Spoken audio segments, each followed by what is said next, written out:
ఎంతమంది పిల్లలుంటే అంతమందికి తల్లికి వందనం మీ కిందన పాఠశాలలు ప్రారంభించే ముందరే వాళ్ళకి ఇచ్చే బాధ్యత మనదని మరొకసారి విజ్ఞప్తి చేస్తున్నా. అన్నదాత రైతుకి న్యాయం చేసే పార్టీ తెలుగుదేశం పార్టీ. రాయలసీమలో హార్టికల్చర్ హబ్గా తయారు చేయడం, ఆంధ్రాలో అక్వాకల్చర్ని ప్రోత్సహించడం, అదే మరి గిట్టుబాటు ధర ఒకసారి ఇబ్బందులు వచ్చినా ప్రతి ఒక్క రైతును ఆదుకునే కార్యక్రమాలు చేశాం. ఇటీవల మీరు చూస్తే మిరప రైతులకు ఇబ్బంది వస్తే కేంద్రంతో మాట్లాడాం.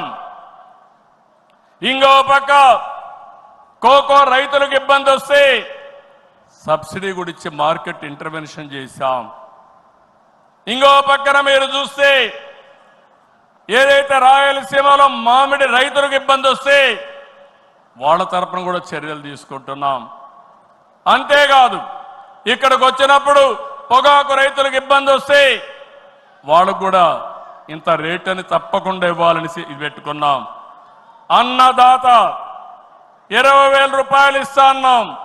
కేంద్రం ఇచ్చిన 6,000 రూపాయలు కలుపుకొని 20,000 రూపాయలు 3 విడతలుగా రైతుల అకౌంట్లో వేసే బాధ్యత మొదటిది ఈ సంవత్సరమే. కేంద్రం ఎప్పుడేస్తే అది ఇప్పుడు వేస్తామని చెప్పి కూడా నేను మీకు తెలియజేస్తున్నా. ఆగస్టు 15న మా ఆడబిడ్డలకు శుభవార్త, ఉచిత ప్రయాణ సౌకర్యం కూడా ఏర్పాటు చేస్తున్నామని ఈ సందర్భంగా అనౌన్స్ చేస్తున్నాను.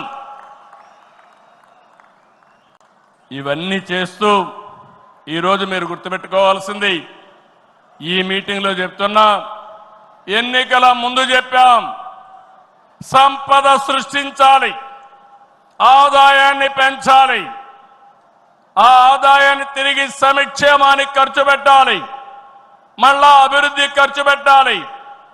ఇదొక సైకిల్ కింద ప్రజల్ని శాశ్వతంగా ఎంపవర్మెంట్ చేసే కార్యక్రమానికి శ్రీకారం చుట్టాం. ప్రతి ఒక్క వ్యక్తికి రాష్ట్రంలో ఒక భద్రత ఇవ్వడం మన బాధ్యత.